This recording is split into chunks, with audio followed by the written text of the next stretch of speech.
¿Se ve bien, Jaime, cierto? Sí. Se ve completo, ya. Sí, se ve bien. Ya.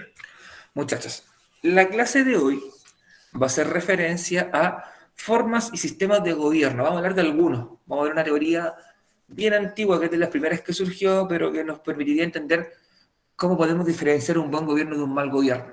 ¿Ya? Y también en la segunda parte de la clase vamos a hablar sobre las características del Estado chileno, de la organización jurídica, administrativa que tiene este país, ¿ya? Para así después poder introducir en las semanas venideras lo que son los poderes del Estado, el poder ejecutivo, el legislativo, el judicial, y después terminar el año con lo que tiene que ver con la constitución política de este país. ¿Ya? Que sean los grandes las grandes temáticas que nos van a ir quedando en lo que nos va quedando de año. Sí que el objetivo es caracterizar las diversas formas de gobierno y en específico Chile, ya cómo cómo se está organizado desde un punto de vista jurídico, y eso es lo que vamos a trabajar en la clase de hoy. Estamos en la semana 24. Bien. La clase anterior ustedes recordarán que lo que desarrollamos tiene que ver con la idea de formación ciudadana, conceptos claves de formación ciudadana, hablamos sobre algunos pensadores, teorías y cómo siguen vigentes en la actualidad, tipos que escribieron en el qué sé yo, 1650, 1700 escribieron y siguen vigentes hasta la actualidad, ¿ya? Y por último hablamos un poquito de lo que es la democracia como forma de gobierno en particular, ¿ya? Y los tipos de democracia que existen. Recordando que en el caso particular de Chile nosotros tenemos una democracia de carácter semidirecta. ¿Y por qué semidirecta? Recuerden que en Chile nosotros generalmente como ciudadanos nuestra participación en la política formal tiene que ver con la con la elección de representantes. Presidente, senador, diputado, gobernador, alcalde, concejal. Ellos son los que toman las decisiones por nosotros. Pero existen instancias particulares donde nosotros tenemos la palabra final, como en el caso de los plebiscitos, que es el nombre que reciben en Chile, los plebiscitos. Por ejemplo, cuando hicimos un plebiscito en el año 88 para decidir si queríamos 8 años más de Pinochet o queríamos un nuevo gobernante, lo que hicimos el año pasado, cuando en esta fecha aproximadamente, cuando votamos por querer una nueva constitución.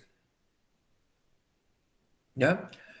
Y lo que haremos probablemente cuando esta nueva constitución esté lista, vamos a tener que votar en un plebiscito de salida para, eh,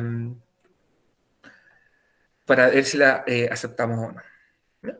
Ahora, vamos a ver sobre la teoría del Estado o cómo se organiza un territorio según un filósofo griego. ¿Ya? ¿Y por qué me tiré Aristóteles? Porque es la que generalmente se enseña, que es la más básica, ¿ya? Y que tiene un concepto bien clave que tiene que ver cómo distinguir un buen gobierno de un mal gobierno. ¿Ya? Y eso es lo que vamos a trabajar en este primer momento. Esta teoría que propuso un filósofo griego en el siglo III antes de Cristo, perdón, siglo IV antes de Cristo, ¿ya? Que es Aristóteles. Para Aristóteles, el Estado estaba constituido por una agrupación de familias. Eran un grupo de familias que se ponían de acuerdo de vivir en un espacio. ¿Ya? Y vivían buscando el bien común. El bien común, recuerden que hace referencia a el buscar lo mejor para nuestra comunidad y así también poder potenciar las habilidades que nosotros tenemos. O sea, dar los espacios, las instancias para poder desarrollar las virtudes que se nos entregó o con las que nacimos, con lo que nosotros fuimos concebidos, con las que nacimos. ¿Ya? Por ejemplo, si alguien tiene la virtud o la habilidad de ser bueno para la pelota, bueno, que pueda explotar eso y vivir de eso. Como Messi, como el cabro chico Tocopilla. ¿Ya? Quizá alguien nació con la virtud, con la capacidad de la enseñanza, de ser una persona buena explicando. Bueno, ese tipo probablemente se va a convertir en profesor, en mentor de alguien. Quizá yo nací con una excelente capacidad física para, no sé, para trabajar la tierra. Bueno, me convertiré en un agricultor a todo así espectacular y sacaré los mejores frutos de la tierra, ¿cachai? Es desarrollar mis potencialidades. No lo mismo cual sea, pero obtener la oportunidad de desarrollarla. Todo esto enmarcado en los derechos y deberes que tienen las personas. ¿Ya? ¿Ok? Aquí hay que hacer una distinción porque estamos hablando de Grecia. En el mundo griego tenía particularidades que son distintas a las nuestras. Por ejemplo, sujetos de plenos derechos y deberes eran solamente los varones, que fuesen mayores de edad, que tuviesen la capacidad de leer y escribir, que tuviesen una propiedad, un bien inmueble, ¿ya? O sea, no era para todos por igual. De hecho, aquí las mujeres quedan excluidas porque las mujeres son personas de segundo orden, cuyo rol fundamental en la sociedad griega era la procreación y la crianza en la primera infancia. Y si tenías una hija mujer, bueno, era que la formara para seguir este patrón. Y si era un hijo varón, bueno, lo criarían en un primer momento con amor y con cariño, y después sería el hombre quien se encargaría de educarlo. ¿Educarlo para qué? Para prepararlo para esta vida donde tenía obligaciones y también tenía privilegios. ¿Ya? ¿Y qué pasaba si yo no tenía esos elementos, por ejemplo? Bueno, no era un ciudadano completo, era un ciudadano incompleto. O sea, podía quizá escuchar, pero no podía opinar. No podría optar un cargo. ¿Ya? Por ejemplo, piensa que en esta época existía la esclavitud. ¿Ya? De hecho, se entendía que una persona que no fuese de color solamente podía caer en la esclavitud por deuda. Si yo no tenía cómo pagar mis cuentas a un acreedor, supongamos que la representa que aquí está el Jaime, está en la clase acá, que es el presencial, vamos a suponer que ya, el Jaime me dijo, ¿sabe qué, profe? Estoy agachado con deudas, profe, tiene ahí unas monitas que ver, ya, ¿cuántas, compadre? Supongamos me dice, ya, 500 lucas, ya, vamos a firmar un pagaré, ¿cachai? Un vale, donde se indica todo, ah, listo, dejamos, firmado, toma, pa. Pasa el tiempo, oye, Jaime, ya, pues, paga lo que de ahí. No, profe, es que no puedo, no puedo. Bueno, ¿no tenéis cómo pagar? Pasáis a ser mi esclavo.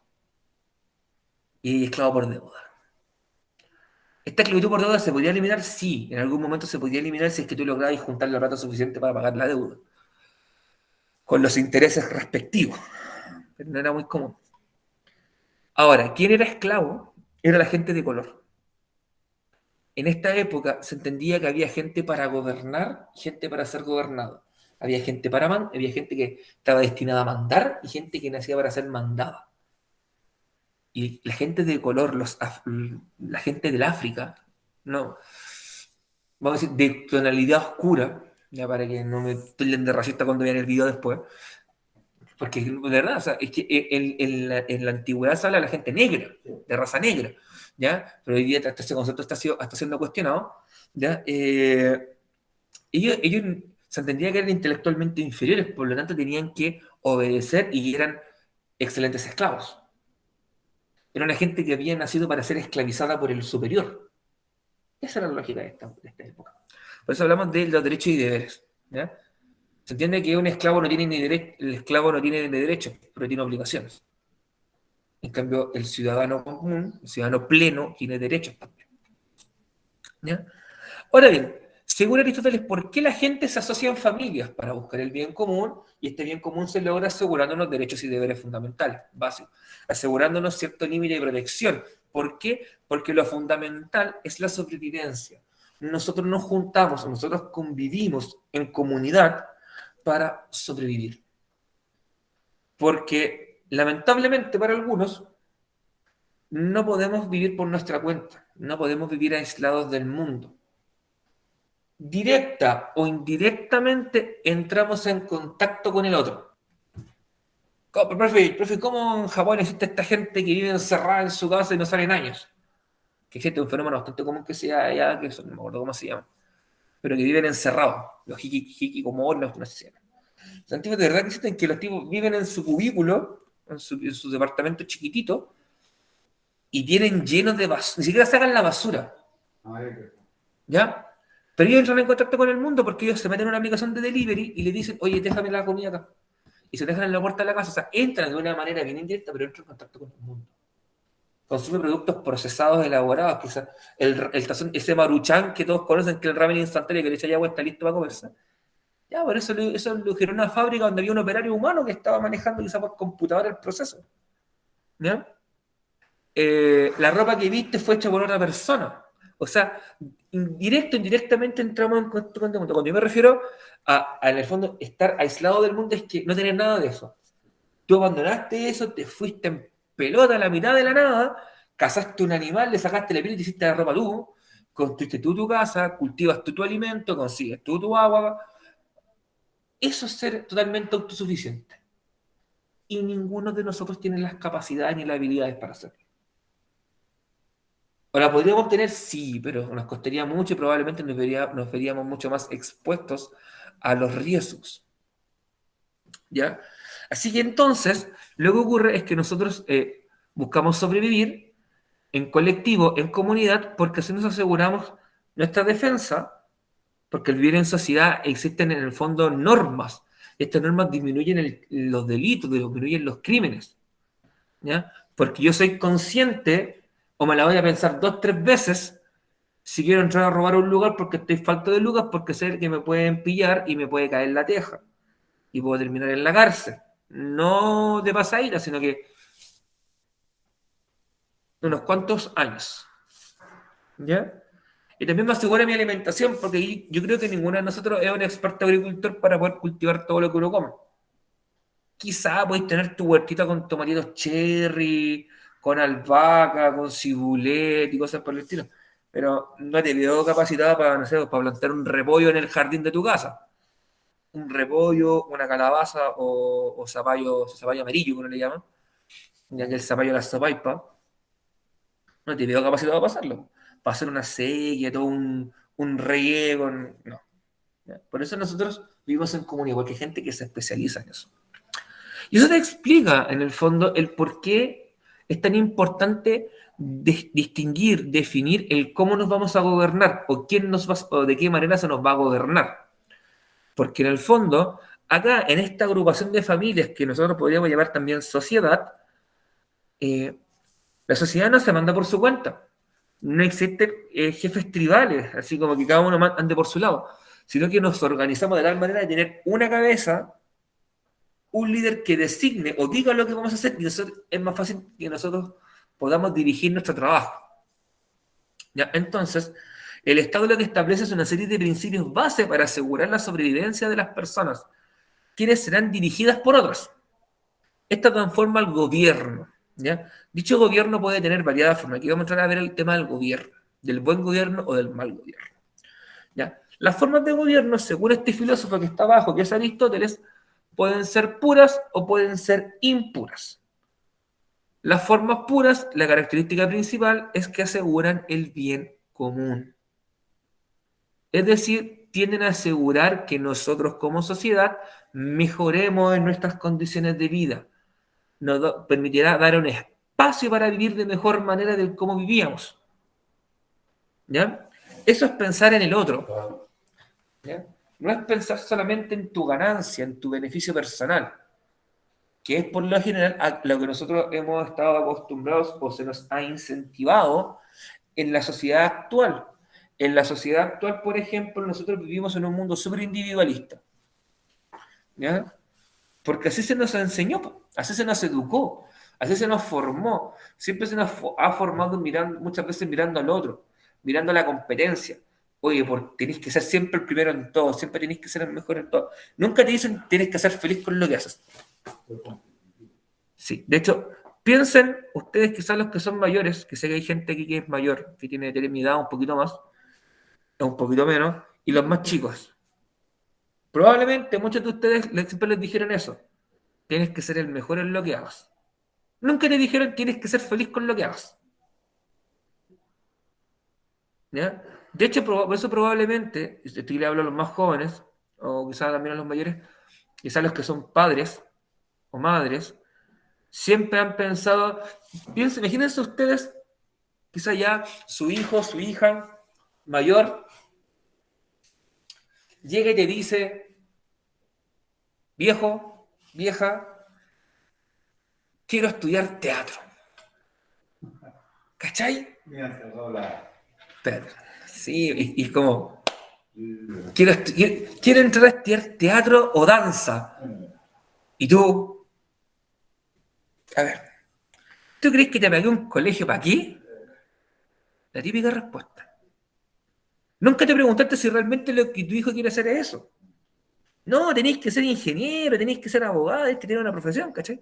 Yo te lo digo por experiencia propia, o sea, dije quiero ser profesor, fue como, ¿cómo voy a ser profesor? De hecho, yo primero quería ser periodista, ¿cómo voy a ser periodista? Vos querés carreras con plata. ¿Y para qué? O sea, uno igual se lo piensa porque uno realmente cuando está trabajando es como, ¿por qué quizás no estudié una carrera con más lucas y tenía quizás una vida más holgada, más tranquila? Pero ¿seríais feliz? ¿Serías feliz, cachai? O sea, yo podría, de hecho, yo soy súper honesto, yo podría haber entrado a estudiar ingeniería, el puntaje me da para estudiar ingeniería, pero no habría sido feliz, porque de hecho fui negado para las matemáticas, pero me iba bien en física. Eh, pero, ¿qué? ¿Cachai? O sea, también va por eso. Bueno, ahí entramos en el tema del bien común y de la felicidad. O sea, por eso digo, ahí siempre estamos pensando en el bien común. El bien común, generalmente, uno como sociedad, o la sociedad lo tiende a pensar como, muchas veces lo asocia a progreso económico, a tener más lucas, a poder comprar más cosas, pero nunca se piensa en la calidad de vida de la gente. En si es feliz, si está contenta con lo que hace. No, lucas. Generalmente nosotros, ¿por qué? Porque hemos sido educados bajo esa manera. ¿Ya? Así que eso es un tema bien importante que incluso lo podemos extraer desde acá. No sé cómo llegué ahí, pero llegué ahí. ¿Ya? Entonces están las formas puras que apuntan al bien común. Generalmente Aristóteles plantea que la monarquía, la aristocracia y la democracia son formas puras de gobierno porque tienden o deben tender a apuntar hacia el bien común, a apuntar hacia eh, una sociedad mejor. Entendiendo que da lo mismo si es la gente quien decide a su gobernante o tenemos un rey. Eso no debiese afectar el resultado. Porque si un rey gobierna de manera justa, pensando en el progreso de su gente, en mejorar las condiciones de su gente, es un buen gobernante. ¿Ya? O sea, eso va a dar lo mismo. Lo que ocurre, lamentablemente, es que generalmente eso va a termina degenerándose o corrompiéndose. ¿Por qué? Porque cuando una persona se ve sumamente con mucho poder, la persona se siente intocable. Es lo que creo que alguna vez lo conversamos. Creo que se le planteé este ejemplo.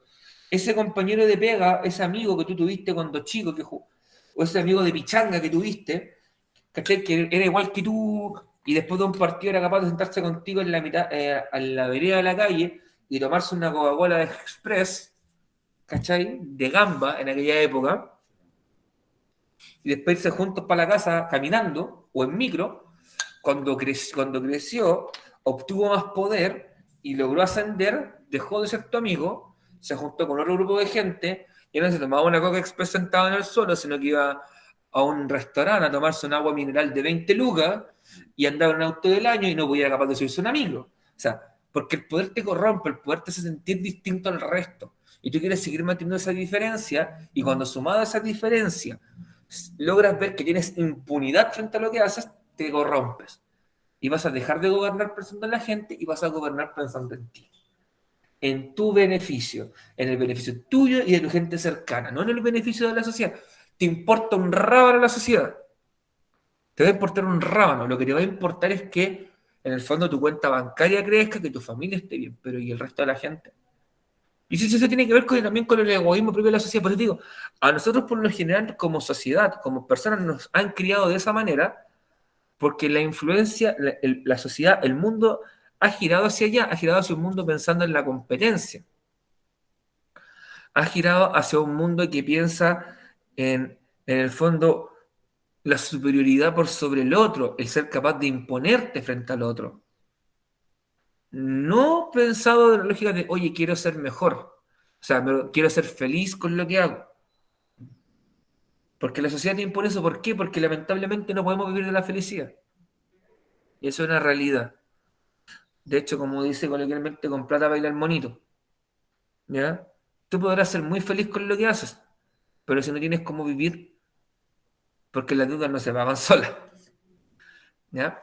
Y eso también tiene que ver, o sea, ahí hay como un cruce, una pugna bastante importante entre estos dos temas, que cuesta mucho buscar el equilibrio de las cosas. ¿Ya? Bueno, cuando ese bien común degenera hacia un bien personal o un bien de un grupo pequeñito, pasamos de una forma pura a una forma impura. Y las formas impuras de gobierno son la tiranía, la oligarquía y la demagogia según Aristóteles. Son formas de gobierno en las cuales nosotros como sociedad lo que tendemos a hacer es pensar en mí por sobre el resto. ¿Ya? Bien, perdón. Ahí sí. Ahora, vamos a ver la primera característica, porque estas van en paralelo. ¿Ya? Por ejemplo, la monarquía, cuando se degenera, se convierte en tiranía. ¿Ya? De ahí viene la expresión el tirano. Por eso a Pinochet le decían el tirano. ¿Ya? No por tiranosaurio Rex, sino porque el tirano, la tiranía, fue una forma de gobierno que surgió en la antigua Grecia, donde un gobernante gobernaba para su beneficio propio. ¿Ya? Bueno, tanto en la monarquía como en la tiranía, el poder recae en una persona.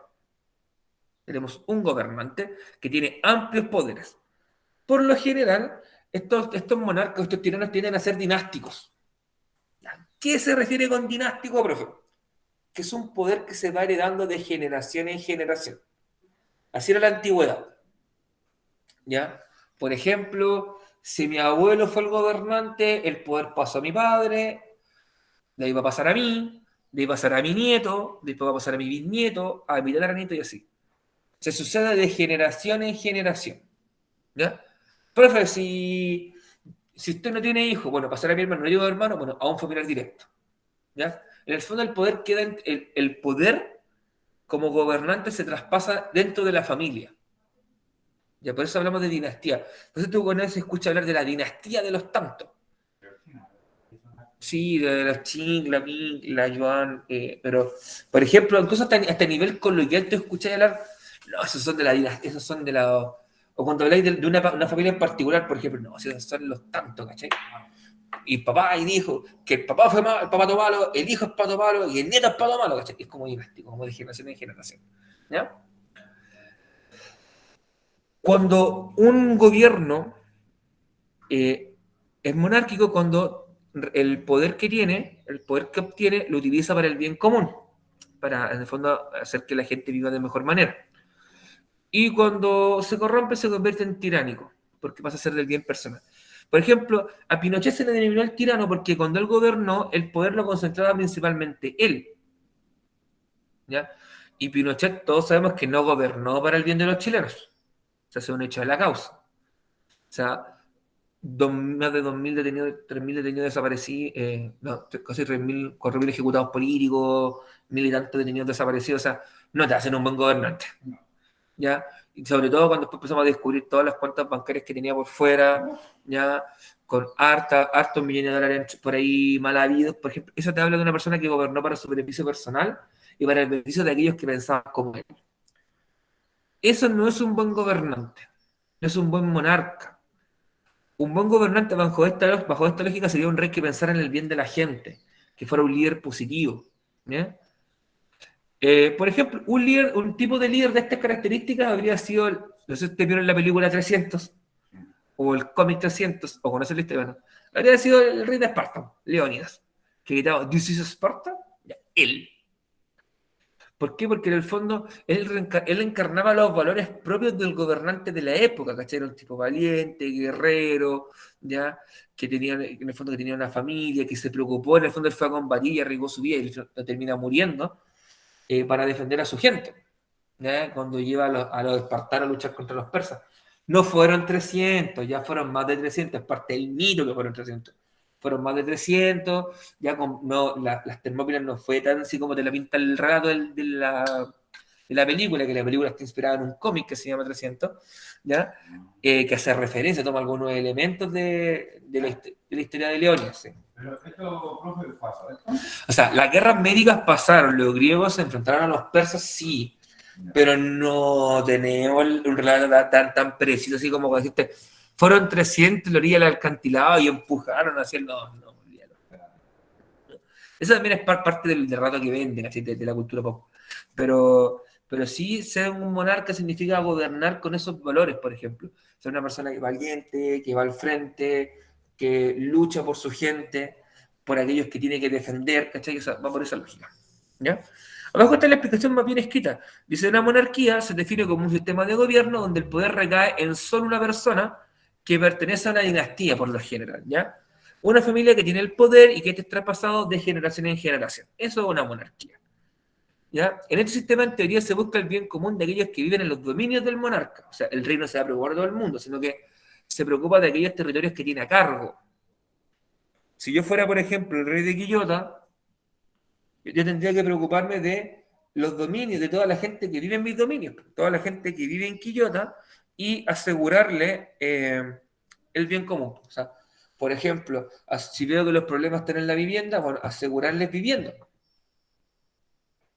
Asegurarle un acceso a la vivienda justo, equitativo, a un precio razonable, no los precios irrisorios que se pagan ahora, donde piden 40 millones por un departamento de 2 piezas a un baño. Y de hecho, chicos más encima.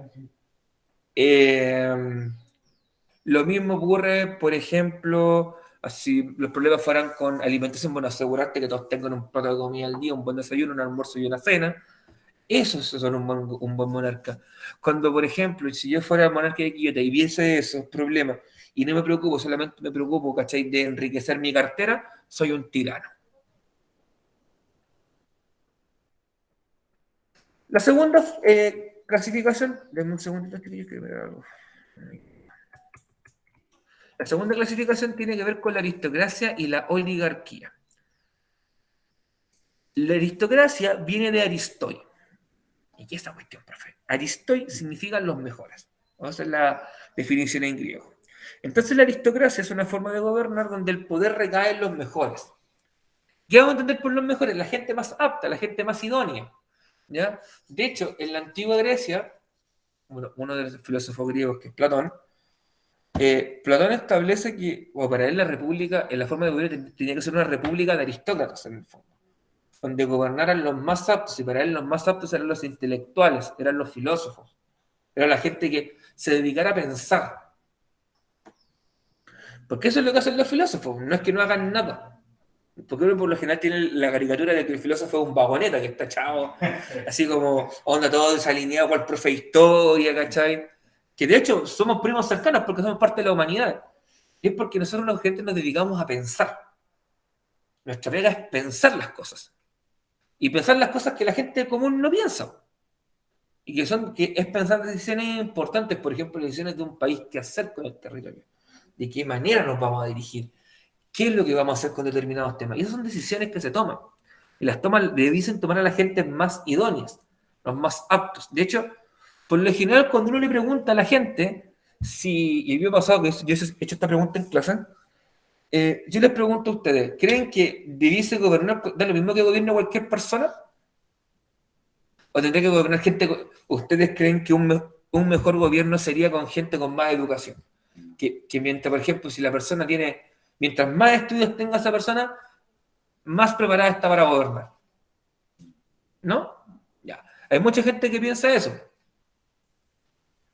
¿Por qué? ¿Por qué les planteo esto? Porque la aristocracia tiende a caer en eso. O sea, yo soy la persona, yo me dediqué, me especialicé, me perfeccioné en esta área, así que soy el más indicado para tomar la decisión. ¿Cachai?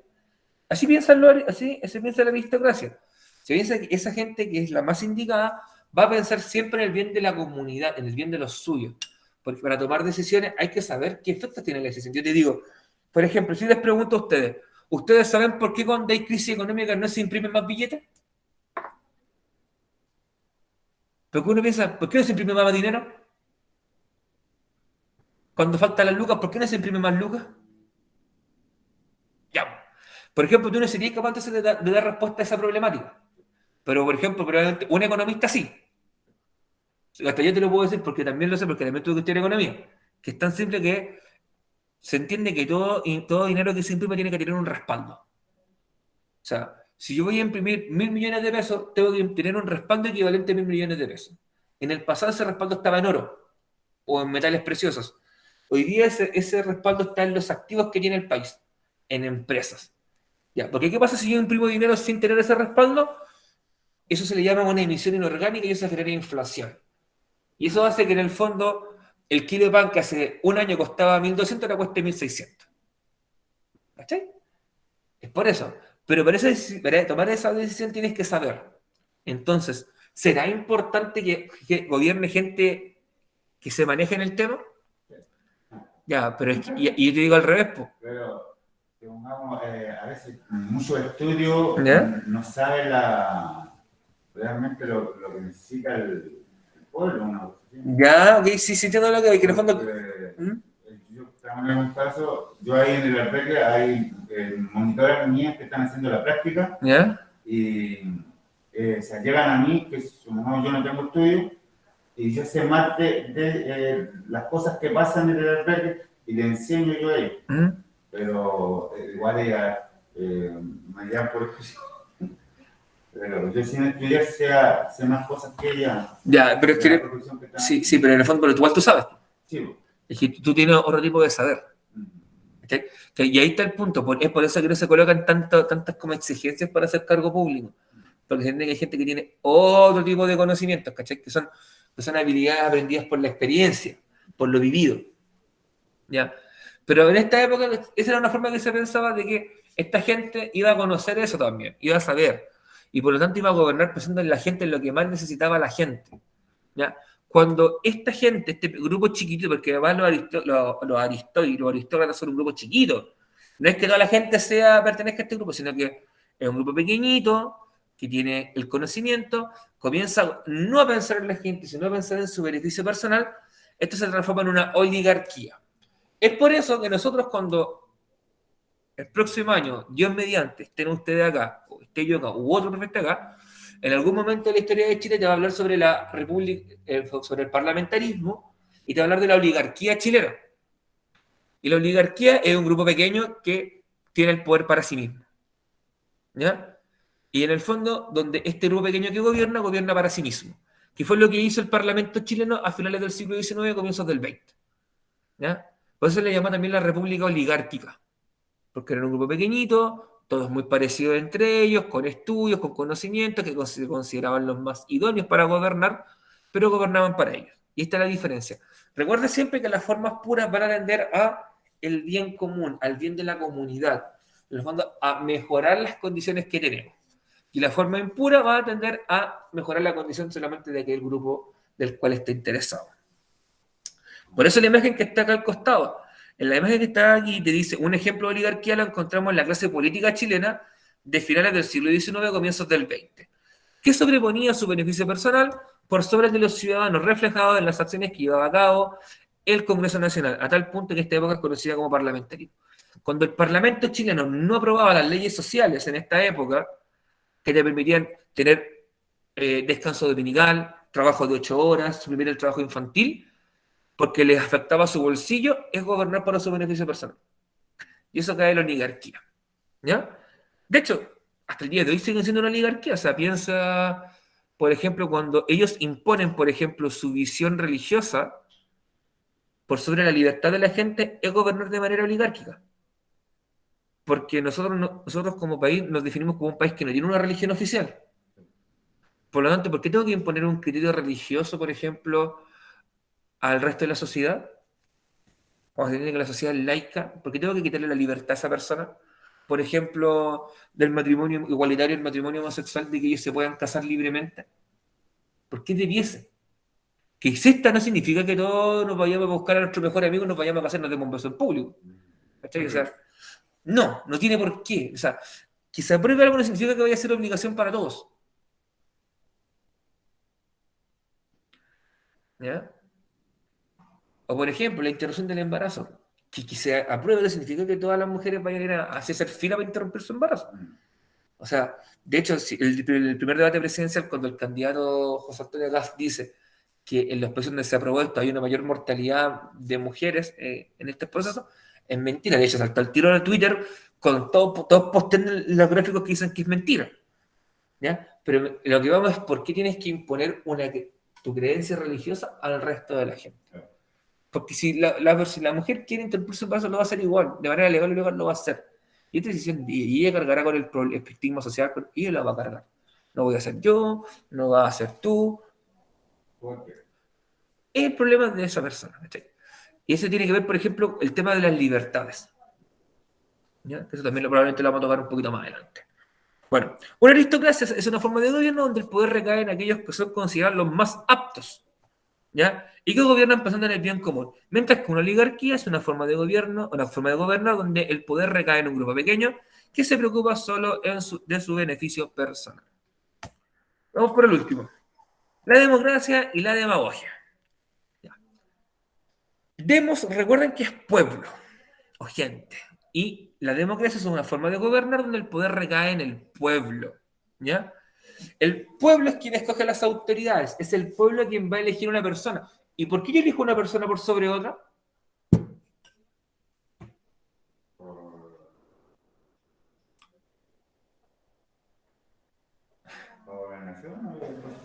¿Ah? ¿Cómo fue la pregunta? Dije, ¿por qué cuando yo tengo dos candidatos o varios candidatos, por qué escojo a uno por el resto? Por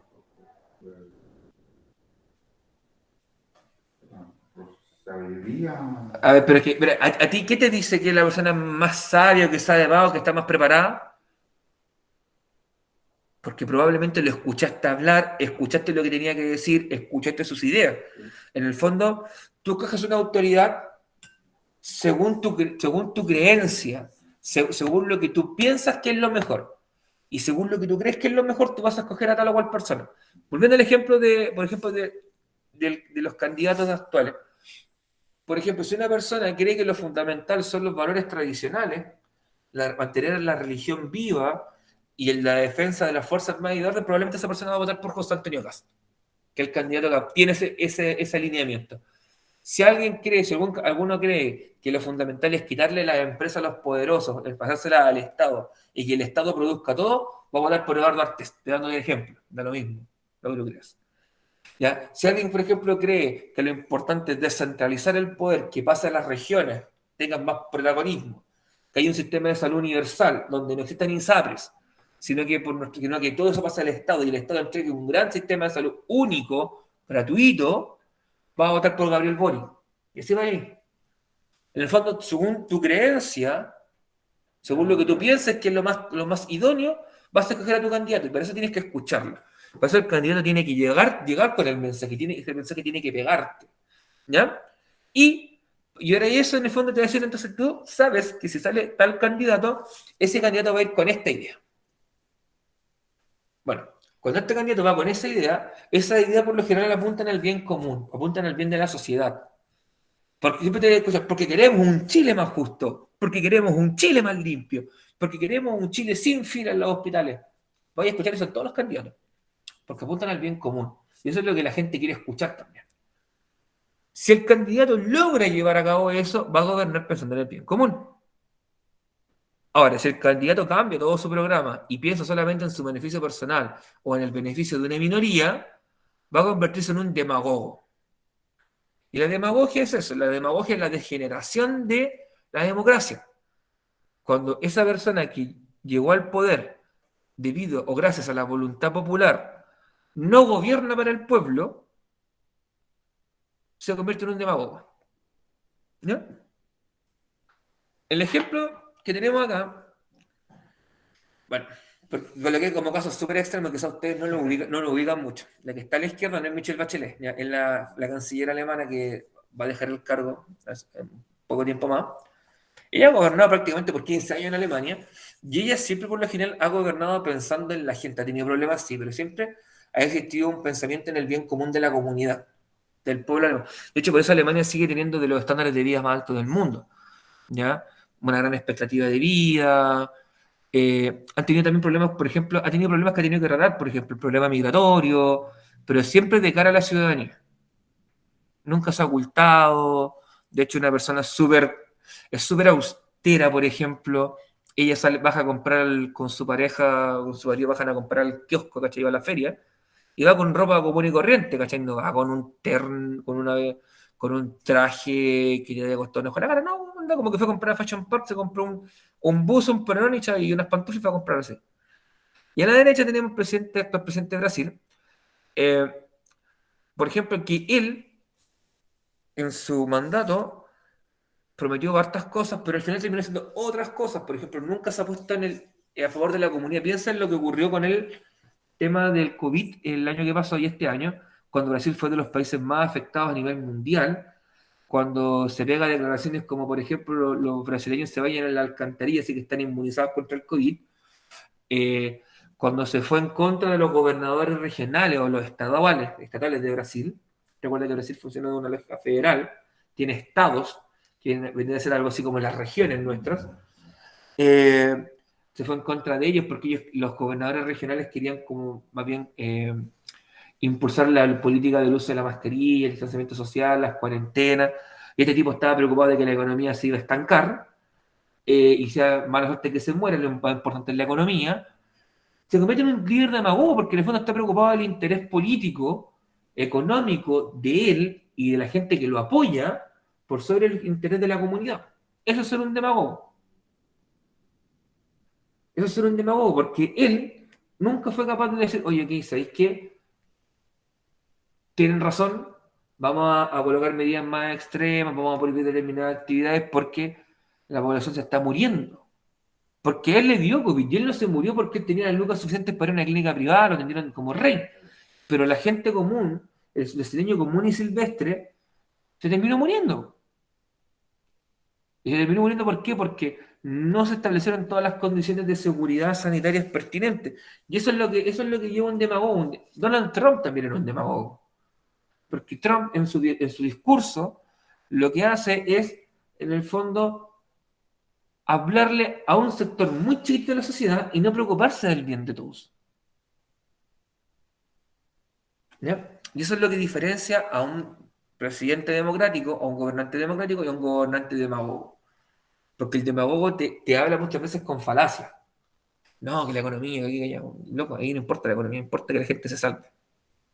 Hasta en ese sentido, hasta Piñera fue mm, más avispado que este tipo. Porque bien entendió, sabéis que la cosa se viene pesada, hagámosle caso, pongamos cuarentena estricta. Después las cuarentenas se prestaron para la chacota, que la fase 2, la fase 3 para la chacota, ¿cachai? O sea, levantaban la fase 3 para que serían los santiaguinos de vacaciones, cuando volvían dejaban las cosas en las regiones, y las regiones nos quedábamos con cuarentena. O sea, esas son las características que tienen estos sistemas. ¿Ya? Y esto es lo último que vamos a ver ahora, y con esto vamos a quedar, y de ahora después poder presentar la pregunta esencial, ¿ya? Para dejar de introducir esto. Chile. ¿Qué es Chile? Bueno, sabemos que es un país que está en América del Sur, que según hoy día nuevas teorías conspiranoicas, Chile no existe, sino que todos los que vivimos en este país somos actores contratados, ¿ya? Y hacemos que vivimos en un país. ¿Qué pasó?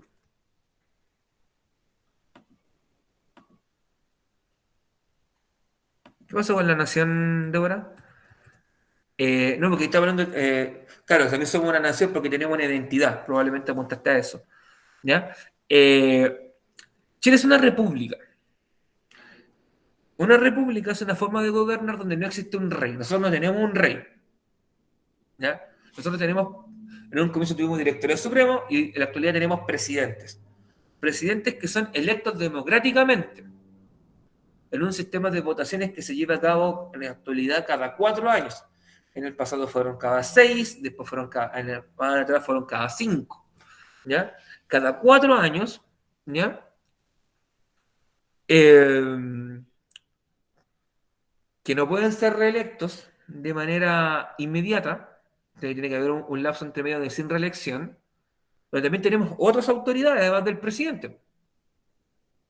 Tenemos alcaldes que son electos democráticamente cada 4 años, gobernantes que son electos democráticamente cada 4 años, consejeros regionales que son electos democráticamente cada 4 años, que viene ahora la elección de consejero regional en noviembre.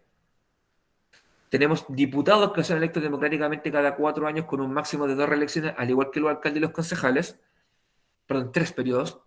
Y tenemos también senadores que son electos democráticamente cada 8 años, y esos tienen los máximos de una reelección. Perdón, una reelección, otros son cada dos reelecciones. También tenemos gobernadores regionales, gores, que aparecen en la actualidad, que vienen a reemplazar la figura del intendente, que también son electos cada 4 años. ¿Ya? Lo único que nos va quedando como figura designada por el presidente a nivel regional es el gobernador regional, provincial, que probablemente también va a desaparecer con el paso del tiempo. ¿Ya? En fondo tenemos autoridades que son electas por la gente. ¿Por qué? Porque entendemos que en el sistema republicano el poder, al igual que la democracia, tiende a recaer en la gente. Y somos nosotros, aquellas personas que cumplimos con los requisitos para poder participar en esto, participamos a través de una votación. ¿Ya? Una votación que hacemos en un día en particular, donde vamos a un local, firmamos un registro, tomamos un lápiz, marcamos en una papeleta una opción, sellamos y tiramos la urna. Y ahí en el fondo nosotros damos a conocer nuestro parecer por quién queremos que nos gobierne. ¿Ya? Pero no solamente hay autoridades o cargos públicos que son votados, sino que también hay unos que son designados. Por ejemplo, está el delegado regional, que viene a ser una figura como un contrapunto del gobernador regional, que era el antiguo intendente, ahora pasó a ser delegado presidencial en la región. Esa figura existe, que viene a reemplazar al intendente regional. Tenemos los ministros, los subsecretarios, ¿ya? Que son designados por el presidente porque son cargos de confianza, son los asesores directos del presidente, donde en teoría tendría que estar la gente más capacitada en esa área en cuestión, pero en la práctica son puros favores políticos. ¿Sino cómo te explicáis que generalmente los ministros de educación sean abogados y no sean profesores? ¿Ya? Que el ministro de Energía, ministro de Minería, no sea especialista en el tema. También, o sea, hay muchas temáticas ahí que en el fondo te chocan, así como que entra ahí en cuestionamiento. ¿Ya? Pero son designados, ¿por qué? Porque hay un tema de confianza. Los directores de servicios, los secretarios regionales, los secretarios provinciales, los que son los seremis, o los directores provinciales, también son cargos designados por el presidente. También son cargos de favores políticos principalmente. O sea, eso es lo que estructura en el fondo a nuestra República Chilena, que tiene autoridades que son electas, autoridades que son designadas, y dentro de este espacio lo que está o lo que ordena todo son las leyes chilenas. Las leyes y la Constitución chilena ordenan todo esto. Todo este paraguas queda ordenado de esta manera. ¿Ya? Así que eso. Muchachos, vamos a quedar hasta acá por ahora. No sé si alguien tendrá alguna duda, alguna consulta, alguna inquietud. ¿No? Víctor, si puedes, corta por favor la grabación.